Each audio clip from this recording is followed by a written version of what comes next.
The stars looked different when you were running for your life. Captain Jake Morrison knew this feeling well from his early days hauling cargo through pirate territory. But today, the danger was not meant for him or his crew. It was meant for an entire species that had never hurt anyone. The bridge of the cargo ship New Horizon was quiet except for the soft hum of engines. Jake stared at the display showing their current route through empty space. They were 3 days out from Earth, carrying medical supplies to the outer colonies. It was supposed to be a simple job. "Captain," called out Amy Carter from the communications station, "I'm picking up a distress signal. It's strange, not human." Jake turned in his chair. Amy was young, barely 25, but she had good instincts. If she said something was strange, it probably was. "Put it through," Jake said. The signal came through broken and weak. The voice that spoke was not human, but the words were clear enough. "Help us, our ship is damaged. We have younglings. Please help us." Jake looked around the bridge. His crew was small but good. Kate Sullivan, his engineer, was already checking their position. Danny Rodriguez, their medic, was listening carefully to the signal. Lisa Park, who handled navigation, was plotting possible routes. "How far away are they?" Jake asked. 2 hours at full speed," Lisa replied. "But Captain, we're supposed to avoid contact with alien ships." "Orders from Earth Command." Jake knew the orders. Humanity had only recently joined the galactic community.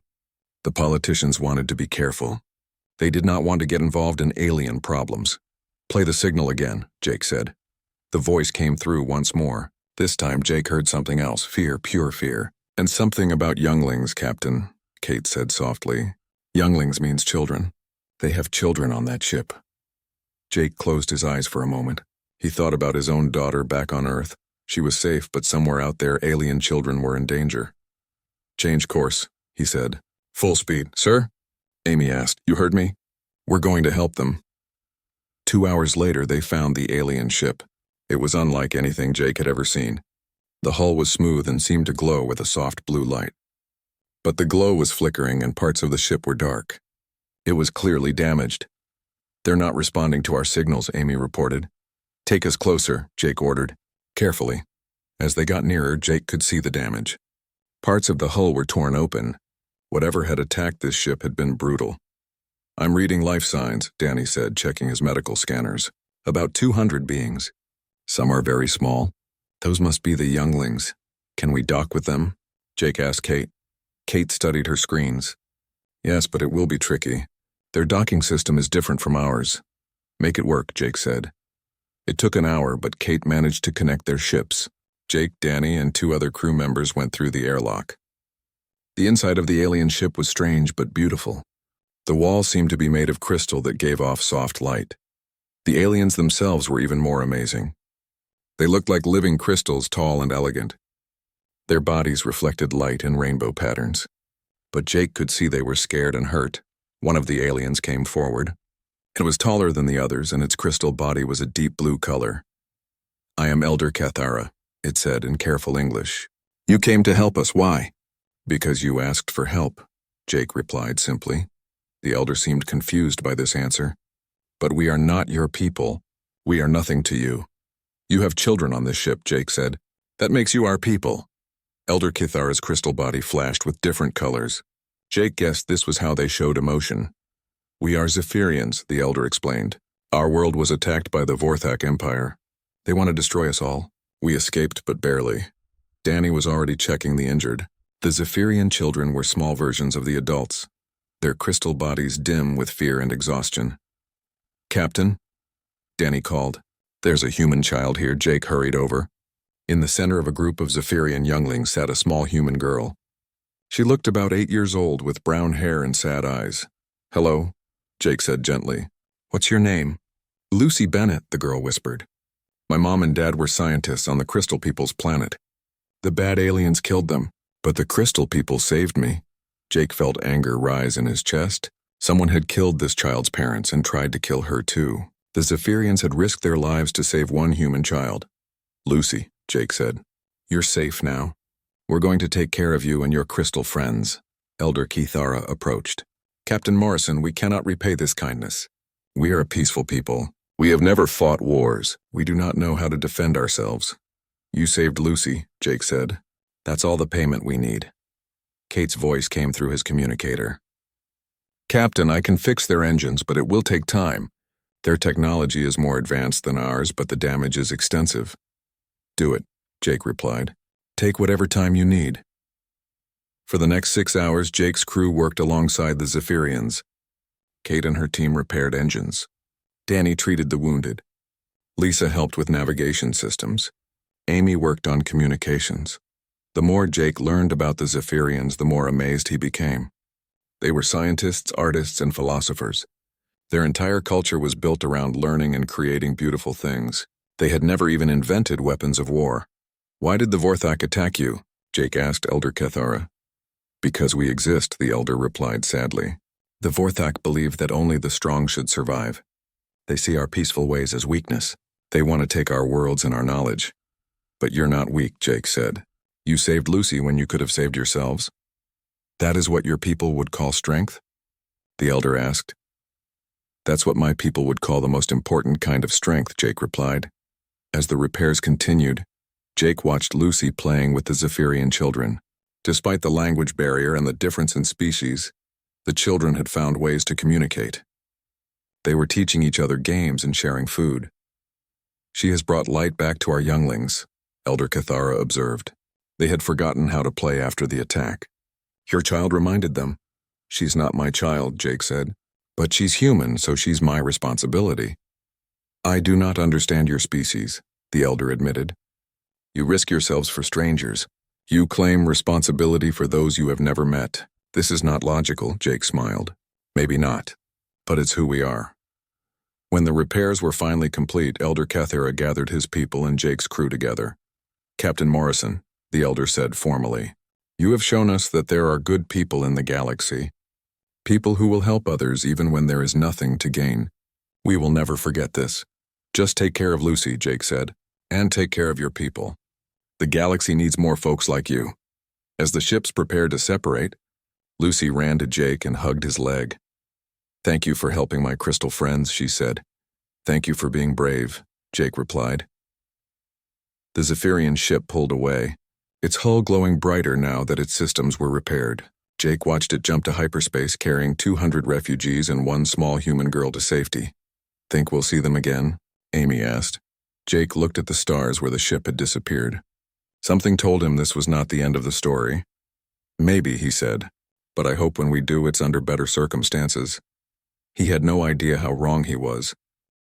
3 hours after the Zephyrian ship jumped to hyperspace, Jake Morrison was still thinking about the Crystal People and little Lucy Bennett. His crew was back to their normal duties, but everyone seemed quieter than usual. They had all been changed by what they had seen. Captain, Amy's voice cut through his thoughts. I'm picking up hyperspace signatures. 3 ships coming in fast. Jake's blood went cold. Zephyrian! Amy checked her instruments. No, sir. These signatures are different, bigger, and they're broadcasting on military frequencies. Battle stations, Jake ordered, though he knew it was probably useless.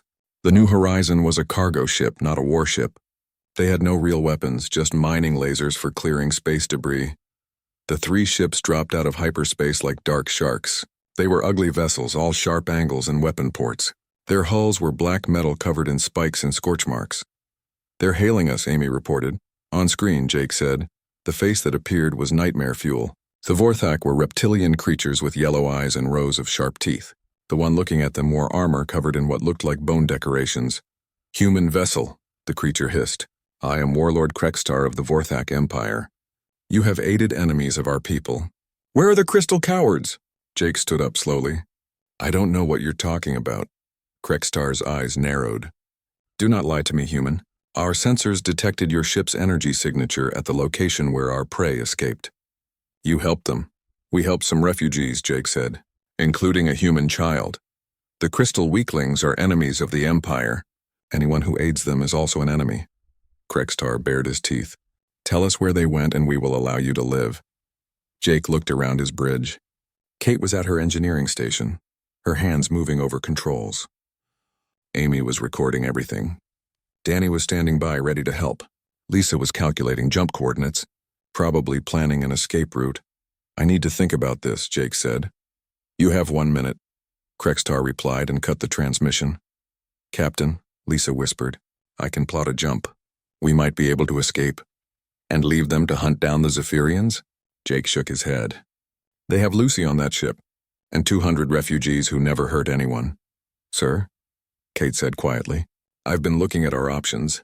We have mining charges in the cargo bay. If I can jury-rig them to the mining lasers, we might be able to give them a fight. Kate, those are warships. We're a cargo hauler. I know, Kate replied. But sometimes it's not about winning. Sometimes it's about making a stand. Jake thought about Lucy's frightened face. He thought about Elder Cathara's confusion at human kindness. He thought about his own daughter back on Earth. Do it, he said. Kate, rig everything you can. Amy, send a message to Earth Command. Tell them what's happening. Lisa, if things go bad, I want you to jump away and warn the colonies. Captain, Danny said. We're all staying. Danny.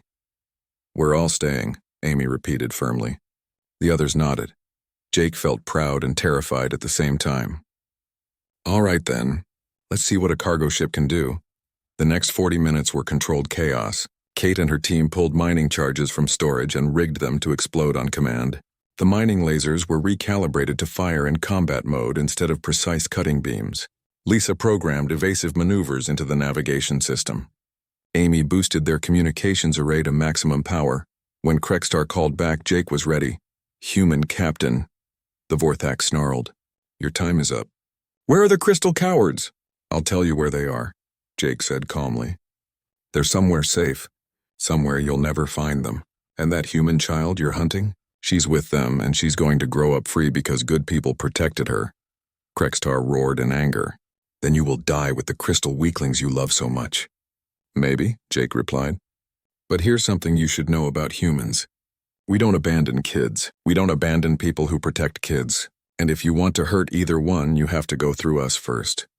He cut the transmission and turned to his crew. All right, people. Let's show them what humans are made of.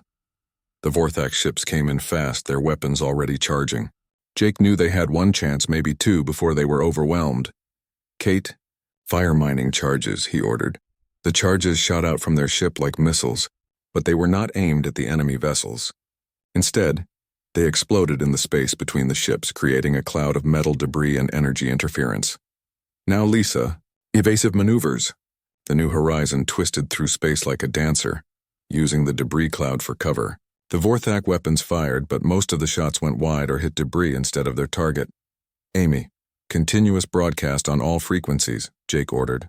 I want everyone in this sector to know what's happening here.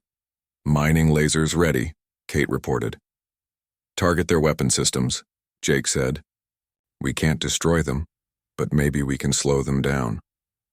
The mining lasers, designed to cut through asteroids, sliced into the nearest Vorthak ship. They were not powerful enough to destroy it, but they managed to disable several weapon ports. The Vorthak ship returned fire, and the New Horizon shook under the impact. Warning lights flashed across the bridge. Hull breach on Deck 3, Danny reported, but we're holding together. For 20 minutes the fight continued. The cargo ship darted through space, using every trick Jake had learned in his years of running supplies through dangerous territory. They managed to damage 2 of the Vorthak ships and avoid being destroyed, but they were running out of options. Captain, Kate said, our engines are overheating, and we're down to our last mining charges. Jake looked at the tactical display. The Vorthak ships were closing in, and the New Horizon was wounded. They had fought well, but it was not enough. Then Jake had an idea. A terrible final idea. Kate, can you overload our fusion reactor? Kate's face went pale. Yes, but if I ram the largest Vorthak ship, will the explosion be big enough to take it out? Captain, no, Amy said. There has to be another way. Look at the display, Jake said sadly. We're not getting out of this. But maybe we can make it count. Maybe we can buy the Zephyrians enough time to get really far away. Sir, Lisa said, tears in her eyes. The escape pods won't make it past their guns, Jake finished. But if we take out their command ship, the other 2 might retreat. It's worth the chance. He sat down in his captain's chair and put his hand on the ship's controls. I'm proud to serve with all of you. Amy, send one last message. Tell Earth Command that we did our duty. Tell them humans don't abandon children or the people who protect them. Message sent, Amy whispered. Jake turned the ship toward the largest Vorthak vessel. It was massive, covered in weapons and armor, but at its heart it was just metal and circuits. It could be broken. "This is for Lucy," he said, "and for Elder Cathara, and for every child who should grow up free." The New Horizon accelerated toward the enemy ship. The Vorthak realized what was happening and fired everything they had. But it was too late. The cargo ship, moving at full speed, crashed into the warship's hull. For a moment, there was just the sound of tearing metal. Then Kate's overloaded reactor exploded. The blast lit up space like a small star. When the light faded, both ships were gone. The two remaining Vorthak vessels hung in space, their crews stunned by what they had witnessed. On the bridge of one ship, a junior officer looked at his commander. "What do we do now?" The commander stared at the expanding cloud of debris where two ships had been. "We report to the Supreme Overlord, and we tell him that the humans are not what we expected." In the cold vacuum of space, the wreckage of the New Horizon drifted among the ruins of the Vorthak warship. There were no survivors. But somewhere in the galaxy, a Zephyrian refugee ship continued its journey to safety, carrying 200 crystal people and one small human girl who would never forget the cargo ship crew that had saved her life. The message Amy had sent was already racing toward Earth at light speed, carrying the story of Captain Jake Morrison and his crew. It would change everything. The news reached Earth 3 days after the battle. Admiral Christine Taylor was having her morning coffee when the priority message came through. She read it twice, then called an emergency meeting of the Defense Council. "Ladies and gentlemen," she said to the group of military and civilian leaders gathered around the conference table, "we have a situation. Captain Jake Morrison of the cargo vessel New Horizon engaged 3 Vorthak warships to protect alien refugees. His ship was destroyed with all hands. The room erupted in voices. Some demanded to know why a cargo captain had involved humanity in alien conflicts. Others wanted to know more about these Vorthak aliens. "There's more," Admiral Taylor continued. "The refugees Morrison died protecting have sent us a message. They're called Zephyrians, and they want to thank humanity for our sacrifice." She activated the holographic display. The image that appeared was unlike anything the council members had ever seen. Elder Cathara stood in what looked like a crystal chamber, his tall form glowing with soft blue light. Behind him, other Zephyrians could be seen, and in the front stood a small human girl with brown hair. "People of Earth," Elder Cathara began, his voice formal but warm. "I am Elder Cathara of the Zephyrian people. Your Captain Morrison and his crew gave their lives to protect us, strangers they had never met before. We do not understand your species, but we honor your sacrifice." The image shifted to show Lucy Bennett. The 8-year-old girl looked directly at the camera with serious eyes. "My name is Lucy Bennett," she said. "The crystal people saved me when the bad aliens killed my mom and dad. Then Captain Morrison saved all of us. He said humans don't abandon kids or the people who protect kids. I want to come home, but I also want to stay with my crystal friends. They're good people." Elder Cathara returned to the center of the image. "We offer this testimony to your people and to the galaxy. The human crew of the New Horizon showed us that there are those who will fight for others, even strangers. Even aliens. We will remember this always," the message ended, leaving the council chamber in silence. "How many people have seen this?" asked President John Clark, who had joined the meeting by video link. "It's spreading across every communication network in human space," replied Director of Communications Sarah Kim.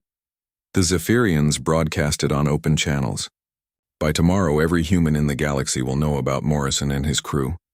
President Clark looked tired. "What's the public reaction?" "They're calling Morrison a hero," Sarah replied. "There are already memorial services being planned on a dozen worlds, and people are asking questions about the Vorthak Empire." Admiral Taylor pulled up another display. "I've been researching these Vorthak aliens through diplomatic channels. What I've learned is disturbing. They're a military empire that conquers peaceful species. The Zephyrians are just their latest target." "How many Zephyrians are left?" asked General Patricia Stone. "Unknown. The ones Morrison saved represent a small fraction of their population. Most are either dead or scattered across the galaxy as refugees." President Clark was quiet for a moment. "What are our options?" "Officially, we express sympathy for the loss of Captain Morrison and his crew, and we maintain our policy of non-interference in alien conflicts," said Foreign Minister David Park. "And unofficially?" the President asked. Admiral Taylor spoke carefully. "Unofficially, sir, the public is demanding action. Morrison's sacrifice has touched something deep in the human psyche. People are saying we can't let genocide happen when we have the power to stop it. Meanwhile, across human space, the story was spreading like wildfire. On Mars, dock workers stopped their shifts to watch the Zephyrian message. On the agricultural world of New Kansas, farmers gathered in town halls to discuss what humanity should do. On the mining stations of the asteroid belt, tough miners wept openly at the image of Lucy Bennett standing with her crystal protectors. The story reached the outer colonies through trade ships and communication relays. Captain Nina Lopez of the patrol ship Defiant was 3 days out from the frontier world of New Texas when her communications officer received the transmission. "Captain," Lieutenant Tony Rodriguez called out, "You need to see this." Nina watched the message in silence. When it ended, she turned to her crew. "Plot a course for Earth, best possible speed." "Ma'am?" her first officer asked. "If the government won't act, maybe the military will," Nina replied. Similar scenes were playing out across the human fleet. Ship captains were requesting permission to return to Earth. Colonial governors were calling emergency sessions. Civilian cargo haulers were volunteering for military service. The reaction was not universal. Some human leaders worried about getting involved in an alien war. They pointed out that humanity was still new to galactic politics and should not make enemies of powerful empires like the Vorthak. But these voices were drowned out by the growing chorus of support for action. The image of Lucy Bennett, safe in the care of aliens who had risked everything to protect her, had become a symbol of interspecies cooperation. The sacrifice of Captain Morrison and his crew had shown the galaxy what humans were willing to do for others. 3 weeks after the battle, Elder Kethara sent another message. This time the tone was different. The Crystal Elder looked tired and worried. "People of Earth," he began, "we have received intelligence from other refugee groups. The Vorthak Empire is planning a final assault on our remaining colonies. They wish to eliminate all witnesses to their defeat by your Captain Morrison. We do not ask for your help, for we have seen the price you pay for protecting others, but we wanted you to know that your sacrifice inspired us. If we must die, we will die knowing that there are good people in the universe." The message showed images of the remaining Zephyrian colonies. Families of crystal people worked together to build defenses they did not know how to use. Children helped their parents prepare for an attack they might not survive. And in the middle of it all was Lucy Bennett, now wearing clothes made from Zephyrian crystal cloth, helping to organize medical supplies. The little girl who had lost everything was now helping her adoptive people prepare for another tragedy. The final image in the message was of Lucy speaking, directly to the camera. "I know my real mom and dad would want me to help the crystal people," she said. "They saved me and Captain Morrison saved them. If the bad aliens come back, we're going to be ready. The crystal people taught me that sometimes you have to be brave even when you're scared." When this message reached Earth, the public reaction was immediate and overwhelming. Protests erupted outside government buildings, not against the war, but demanding that humanity intervene. Veterans of Earth's colonial conflicts volunteered en masse for military service. Civilian corporations offered to convert their ships for military use. President Clark found himself facing the largest popular movement in human history. The phrase "Remember Morrison" became a rallying cry. Ships across human space began broadcasting the image of Captain Morrison's final message. "We don't abandon kids. We don't abandon people who protect kids." In the Vorthak Empire, Supreme Overlord Vexthul was receiving very different reports. His intelligence officers described a species that seemed to have no limits when it came to protecting others.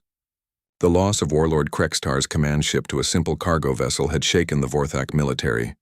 "These humans are unpredictable," reported Intelligence Chief Gorthak. "They fight like cornered animals, but for others, not themselves. This is not logical behavior."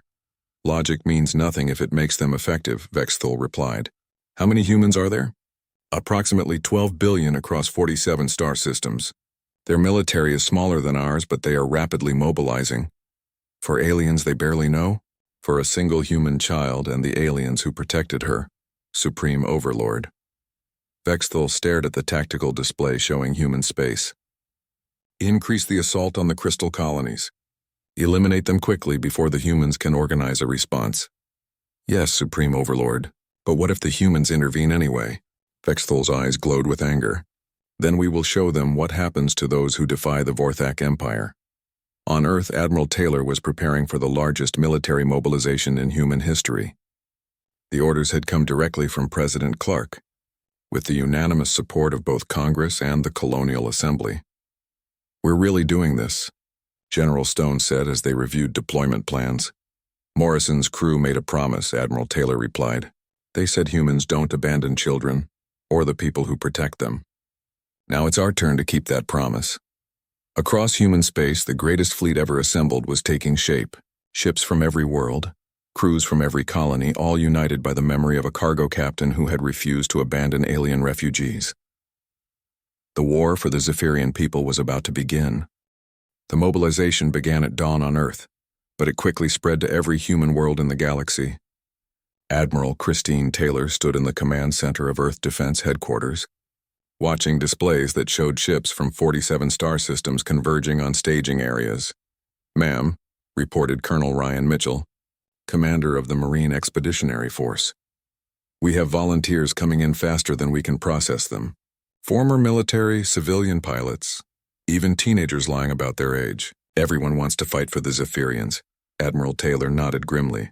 "What's our timeline, General Stone?" General Patricia Stone consulted her tablet. "Fleet assembly will be complete in 6 weeks. We'll have the largest human force ever gathered. But Admiral, are we sure about this? We're talking about war with an empire that's been conquering worlds for centuries." "Morrison's crew didn't ask if they could win," Admiral Taylor replied. "They just did what was right. The transformation of human society was remarkable.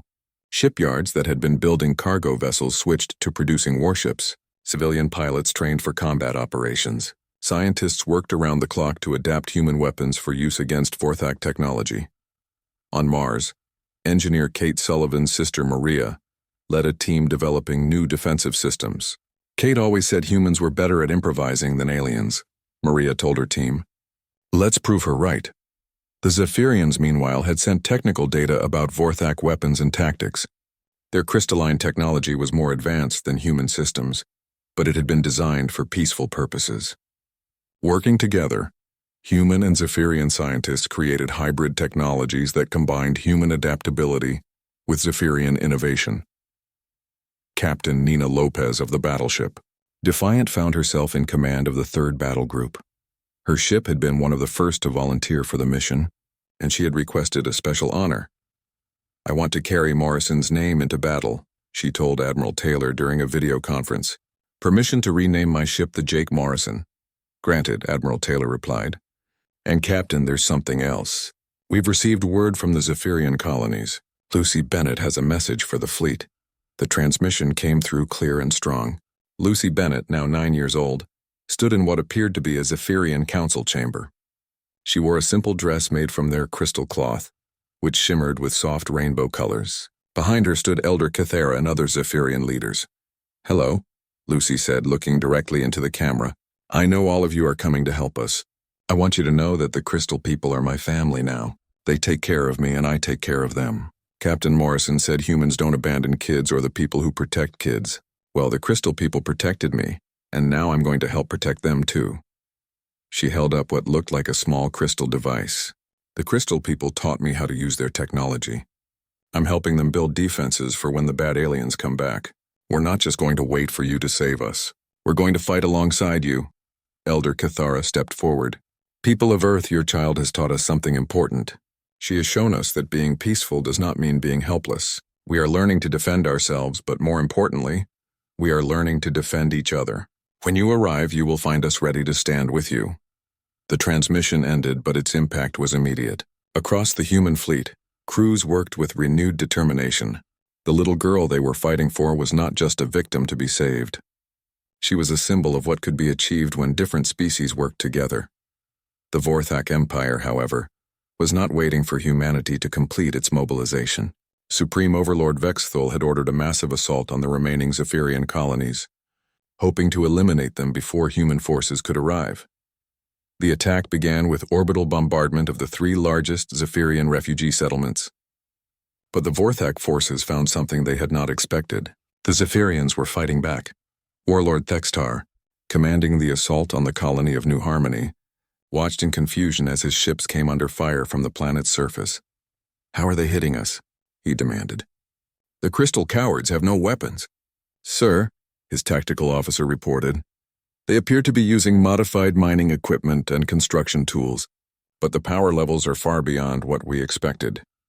What the Vorthak did not know was that Lucy Bennett and a team of Zephyrian engineers had spent weeks converting peaceful technology into defensive weapons.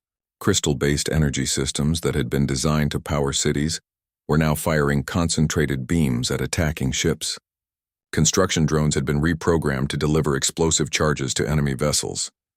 They're using human tactical concepts with their own technology. The tactical officer continued. It's like they learned to think like warriors overnight. The Zephyrian defense was fierce but limited. They managed to damage several Vorthak ships and delay the invasion, but they could not stop it entirely. As Vorthak forces landed on the colony worlds, desperate ground battles began. Elder Kethara led the defense of New Harmony personally, his crystalline form glowing brightly as he coordinated the resistance. Beside him, Lucy Bennett operated communication equipment with the skill of a trained operator, relaying information between different defense groups. "Elder," Lucy said urgently, "the bad aliens are moving toward the nursery caves where the youngest crystal children are hiding." "We must hold them," Kethara replied. "Your Captain Morrison gave his life to protect our young. We can do no less." The battle for the nursery caves became a symbol of Zephyrian transformation. Peaceful crystal beings who had never held weapons fought with desperate courage to protect their children. They used their knowledge of crystal technology to create barriers and energy fields that slowed the Vorthak advance. But they were greatly outnumbered, and the Vorthak were experienced warriors. As the defenses began to fail, Elder Kethara made a difficult decision. "Lucy," he said gently, "you must escape. Find a communication array and call for your people. Tell them what is happening here." "I'm not leaving," Lucy replied firmly. "The crystal people didn't leave me when my parents died. I'm not leaving them now."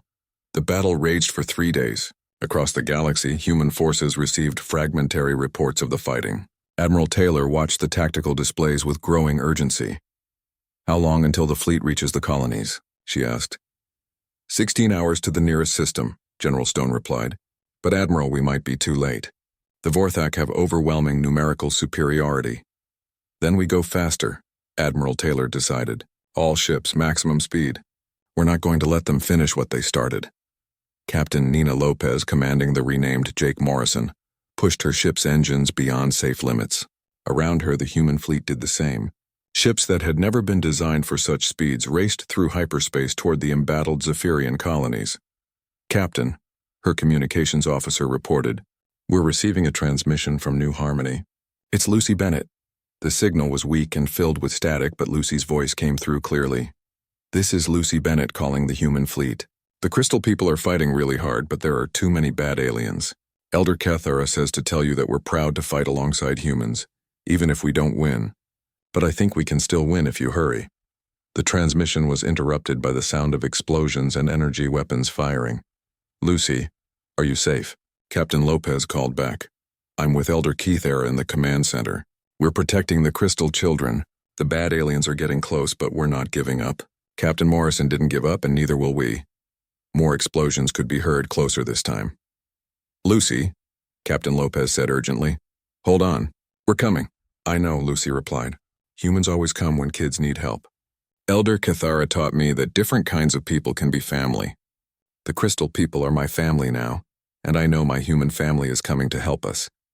The transmission cut out, leaving the bridge of the Jake Morrison in silence. "All ships," Captain Lopez broadcast to the fleet. "Maximum emergency speed. We have a little girl and 200,000 crystal people counting on us." Across the human fleet, engines strained beyond their design limits.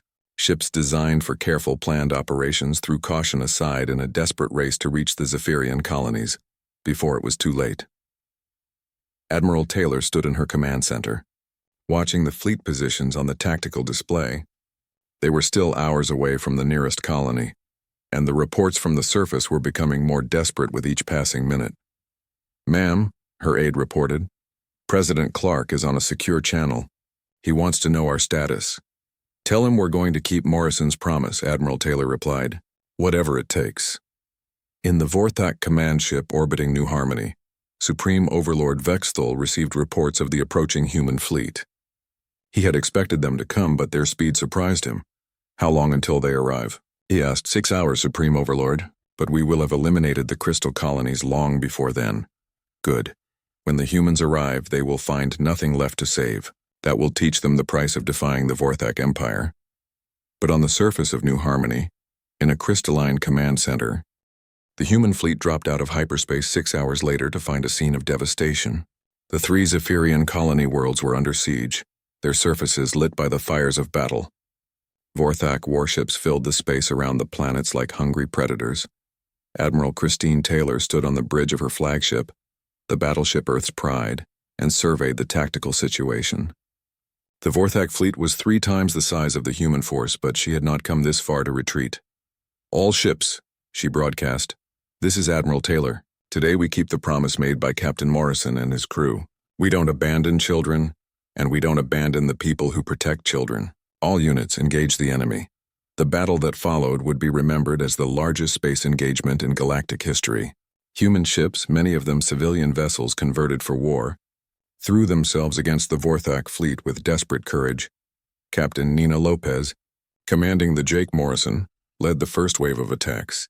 Her battleship and 12 destroyers punched through the Vorthak defensive line, targeting the ships bombarding the surface. For Morrison, she shouted over the communications channel, and the cry was taken up by ships across the fleet. But the Vorthak were experienced warriors, and their ships were powerful. For every enemy vessel the humans destroyed, they lost 2 of their own. Admiral Taylor watched the casualty reports with growing concern. They were winning battles but losing the war. "Admiral," her communications officer reported, "we're receiving a transmission from the surface. It's Elder Cathara." The image that appeared on the main screen showed the Zephyrian leader in what remained of his command center.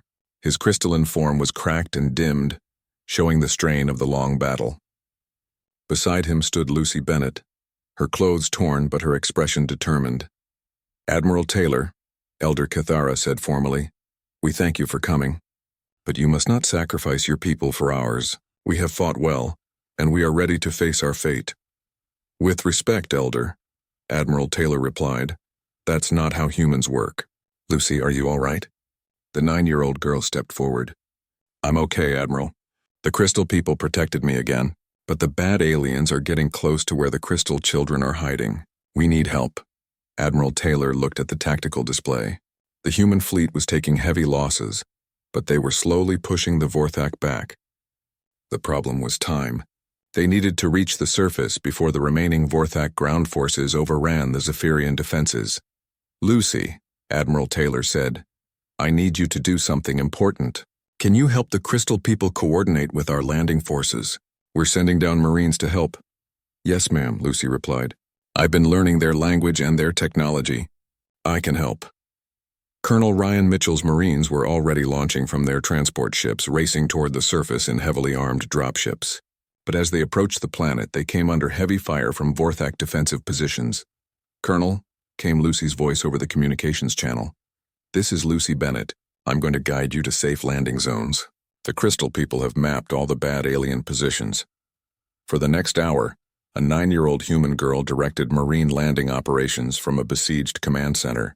Her voice, calm and clear despite the explosions around her, became a beacon of hope for the human forces. "Echo Company, land in the Crystal Garden to the south. The crystal people have cleared the bad aliens from that area."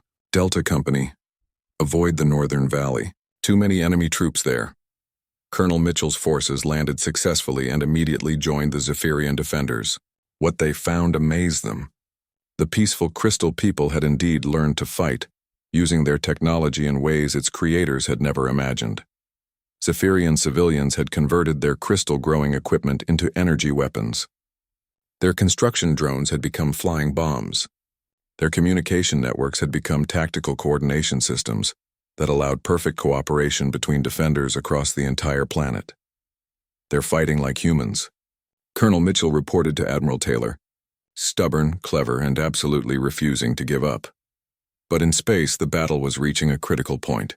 The human fleet had fought with incredible courage, but they were running out of ships. Admiral Taylor watched as another destroyer was destroyed by Vorthak fire, taking its crew of 200 volunteers to their deaths. "Admiral," her tactical officer reported, The Vorthak command ship is moving to orbital bombardment position. If they start firing on the surface, Admiral Taylor knew what that meant. The Vorthak command ship carried weapons powerful enough to destroy entire cities. If it reached bombardment position, all the ground fighting would be meaningless. All remaining ships, she ordered, form up on my position. We're going to stop that command ship. What followed was a desperate charge by the remnants of the human fleet. 19 ships, all that remained of the mighty force that had arrived hours earlier, raced toward the massive Vorthak command vessel. They almost made it.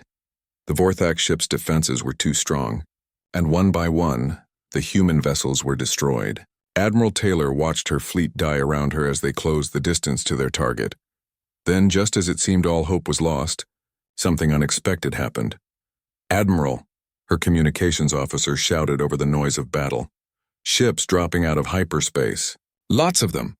Admiral Taylor looked at her display in amazement. Dozens of ships were appearing around the battle zone, but they were not reinforcements she had called for.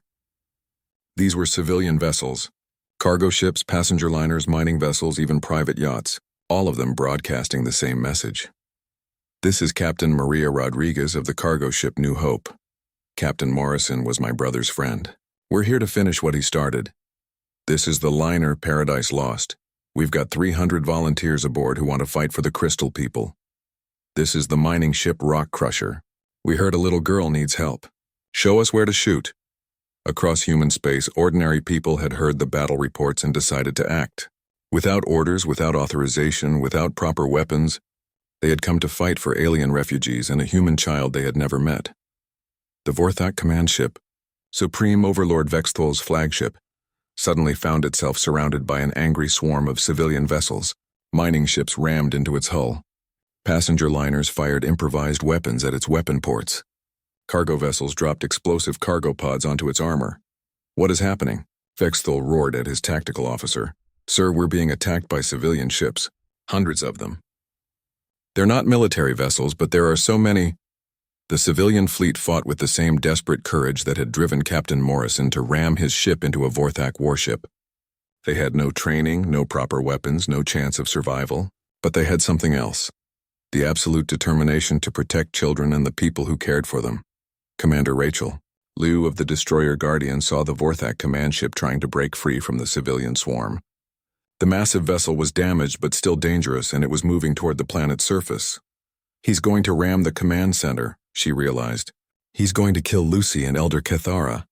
Without hesitation, Commander Liu turned her ship toward the enemy vessel. The Guardian was small compared to the Vorthak flagship, but it was fast and heavily armed. "All hands," she announced to her crew. "We're going to stop that ship. This is for Morrison, for Lucy, and for every kid who should grow up safe." The Guardian intercepted the Vorthak command ship just as it entered the planet's atmosphere. The collision lit up the sky like a second sun, and both ships crashed into the ocean far from any populated areas. On the surface, Lucy Bennett and Elder Cathara watched the explosion from their damaged command center. "Did we win?" Lucy asked. Elder Cathara's crystalline form glowed brighter than it had in days. "Yes, young human, we won. Your people kept their promise. The battle was over." The surviving Vorthak ships, leaderless and demoralized, retreated from the system. Supreme Overlord Vexthol was dead, killed when his own subordinates rebelled, rather than continue a war against an enemy that fought so fiercely for others. Colonel Mitchell's Marines and the Zephyrian Defenders met in the ruins of the colonial capital. Human soldiers and crystal aliens embraced as equals, united by their shared struggle and mutual sacrifice. Lucy Bennett, the little girl who had started it all, stood between two worlds that had become one family. Elder Cathara knelt beside her, his tall crystalline form bringing him down to her level. "Lucy," he said gently, "you have taught us something important. You showed us that being different does not mean being alone. We are all family now." Lucy smiled and hugged the Crystal Elder. "Captain Morrison said humans don't abandon kids or people who protect kids. Now I know that Crystal people don't either." Admiral Taylor, commanding the few surviving military vessels, received a priority message from Earth. President Clark appeared on her screen, his face showing relief and pride. "Admiral," he said, "the entire galaxy is watching. What you and your people did today will change everything. The Galactic Federation is calling for an emergency session. They want to discuss new laws protecting refugee populations. What about the Vorthak Empire? Admiral Taylor asked.